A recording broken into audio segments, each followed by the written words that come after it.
جالي اكتر من سؤال يا كابتن محمد، عايزين ننزل عيالنا الجيم، هل ينفع؟ عايزين نلاعب ابننا رياضة بس مش قادرين نشترك له في نادي، او النادي بعيد، او ما عندناش وقت نوديه النادي، فهل ممكن نوديه صالة الحديد يتمرن؟ هل لو ابني نزل الجيم وهو عنده 14 سنة هيقصر ونموه مش هيكتمل ومش هيطول؟ هل الحديد بيأثر على الطول والنمو؟ هقول لك كل حاجة بالتفصيل، يلا بينا نتكلم.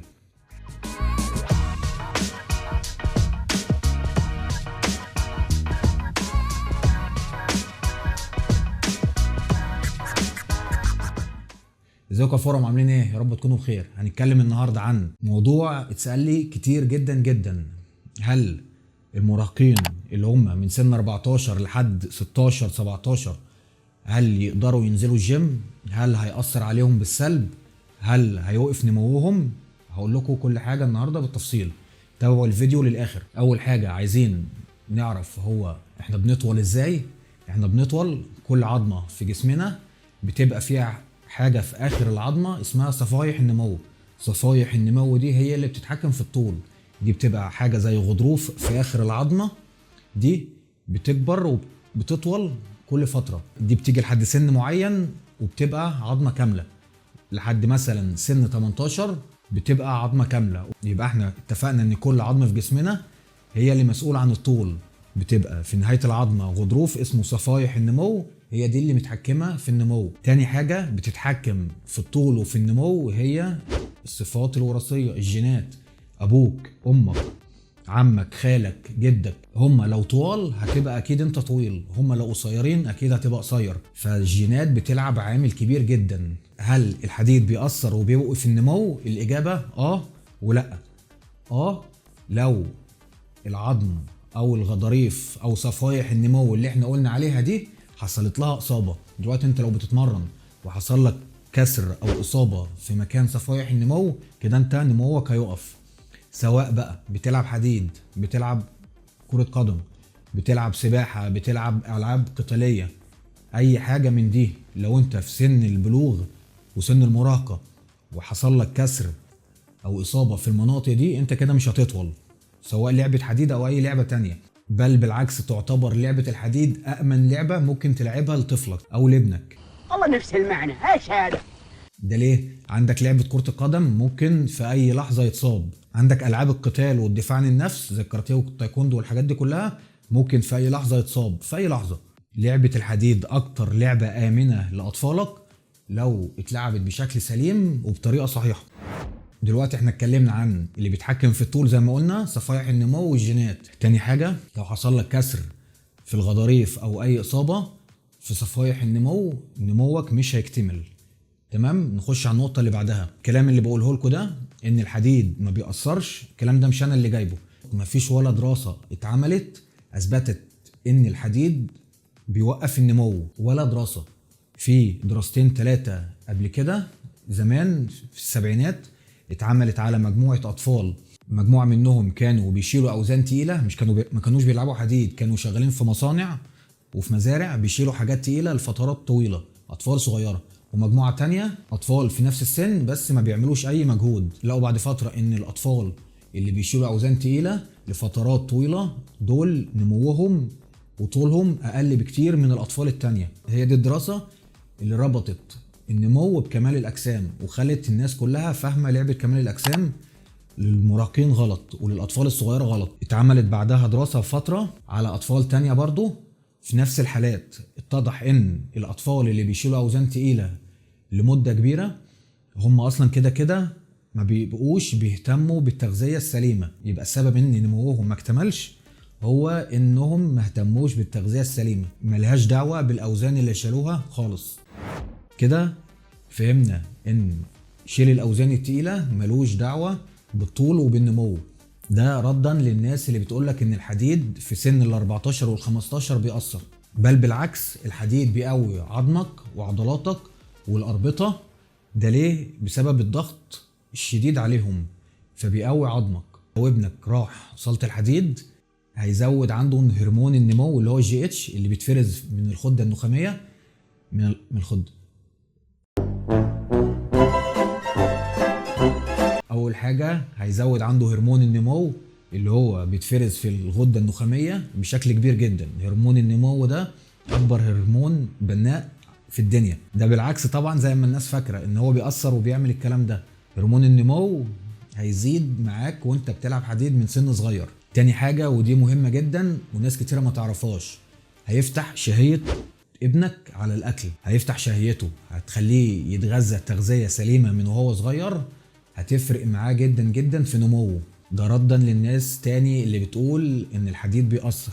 الحديد هيفتح شهيه ابنك، هيخليك مربي وحش في البيت. اكلت العصافير بتاعتي يا عم بدوي. اكلكم انتوا الاول عصافير. انت يا راجل انت اللي هقع بالجوع. فين البرتقال؟ انت ما عصرتش قفص البرتقال اللي جبته. طبعا نموه هيتحسن. النمو معتمد بشكل اساسي على الاكل. تالت حاجه هيحسن نومه بنسبه كبيره جدا. زي ما اتكلمنا قبل كده في الحلقات اللي فاتت، كل ما تحسن نومك كل ما بيتفرز في جسمك هرمون النمو. لعبه الحديد كلها فوائد. رابع فايده هيخلي ابنك عنده ثقه في نفسه، ودي مهمه جدا جدا جدا بالنسبه للشباب الصغيره. لما ابنك يبقى عنده ثقه في نفسه صدقني هتفرق معاه جدا. خامس حاجه ابنك هيبقى مميز وسط اصحابه، هيبقى مميز في مدرسته، هتبقى اصحابه كلها بتحبه وعايزه تبقى معاه، هيميزه جدا. سادس حاجه هيقوي عظمه. سابع حاجه هيقوي عضلاته. تامن حاجه ودي حاجه مهمه جدا وبشوف الناس مهملاها، ان هو بيتحكم في وزن ابنك. يعني الشباب الصغيره اللي لسه في مرحله البلوغ دول بيبقوا اكتر عرضه للاصابه بمرض السمنه. انا بشوف شباب كتيره صغيره 14 15 بسم الله ما شاء الله، حاجه معديه ال 100 كيلو. الجيم هيخليه يحافظ على وزنه ويتحكم في وزنه. دي حاجه مهمه جدا جدا. كده خلصنا فوائد لعب الحديد اللي ابنك هيستفاد منها. هنخش بعد كده لشويه نصايح وارشادات عشان لو هيروح الجيم يتمرن. اول حاجه يلعب باوزان مناسبه. يلعب باوزان مناسبه يعني يلعب بحاجات خفيفه جدا جدا، يلعب باوزان جسمه، يلعب عقله، يلعب متوازي، يلعب ضغط، يلعب باوزان في مقدوره ان هو يلعب بيها، ما يحملش وما يضغطش على عظمه وما يضغطش على جسمه. ممكن الضغط والشيل الغلط للحديد يصيبه. احنا بنقول ان هو يتمرن باوزان كويسه معتدله، يتمرن باوزان جسمه هتفيده جدا. تاني حاجه لازم يكون رخم مع المدرب. معلش دي حاجه مني، لازم تسال المدرب عن التمرين ده بيتلعب ازاي، كده صح ولا غلط، العبه كام مجموعه، يقف جنبك وانت بتتمرن. لازم تبقى رخم في الجيم. معلش انت مش هتتعلم لوحدك، لازم يبقى في حد واقف جنبك يقول لك ده صح وده غلط في الاول. بس معلش لازم تهتم بالحركه السليمه. الحركه السليمه هتجنبك الاصابات وهتفرق معاك جدا وهتحببك في اللعبه. الخلاصه عشان الناس واولياء الامور اللي بتسالني نودي ابننا يتمرن حديد ولا لا، نصيحه مني لازم تدخل الرياضه في اليوم بتاع ابنك. دي حاجه مفروغ منها، لازم تدخله الرياضه في اليوم. زي ما انت مهتم بدراسته وبصلاته والحاجات دي، لازم تهتم ان هو يمارس الرياضه وان هو يطلع الكبت والمخزون الطاقه اللي عنده يطلعه في الرياضه. دي حاجه مهمه جدا جدا، هتفرق معاه في شخصيته وهتفرق معاه في سلوكه، هتفرق معاه جدا. وديه لو انت مش قادر تودي النوادي، وزي ما احنا عارفين دلوقتي النوادي اشتراكات عامله كام، وديه جيم قريب منك. بيبقى في الشارع دلوقتي جيمين و3. وديه اقرب جيم منك، حاول تهتم بيه، حاول تدخله الرياضه في يومه، حاول انك تروح تبص عليه، توصي عليه المدربين، ما تخلوش تايه. دي نصيحه مني. ابنك لما يدخل اللعبه وهو عنده 14 سنه، عايزك تتخيل معايا كده لما يبقى مثلا عنده 20 سنه وهو مواظب كده، هو بقاله مثلا قول 6 سنين بيتمرن، صدقني هتفرق معاه جدا جدا، هيبقى شخص تاني. على فكره ابطال عالم كتيره جدا ابتدوا من سن 16 و15 سنه.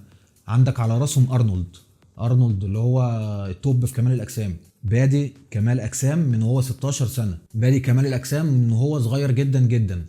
شيلوا من دماغكم فكره ان الحديد بيأثر وان الحديد مضر وبيوقف النمو. الكلام ده كلام عاف عليه الزمن، الكلام ده قديم جدا. حاول تدور على المعلومه الصح وحاول تفيد نفسك وتثقف نفسك اول باول. دي الخلاصه بتاعت الحلقه، ان الحديد ما بيأثرش. ودوا ولادكم من سن 14 يتمرنوا. هم اي نعم مش هيبان عليهم العضلات والجسم ده لان جسمهم لسه ما افرز التستوستيرون، هيبقى جسمهم في شيب كويس بس مش معضل، وده كويس ليهم. لو الحلقه عجبتك ما تنساش تعمل اللايك، شير، وتشترك في القناه وتفعل زر الجرس عشان ما يفوتكش اي حلقه بنزلها، واستنى الحلقات الجديده. لو عندك اي سؤال اكتبه تحت في الكومنتس هرد عليك، وضيفني على مواقع التواصل الاجتماعي لو عندك اي سؤال. سلام.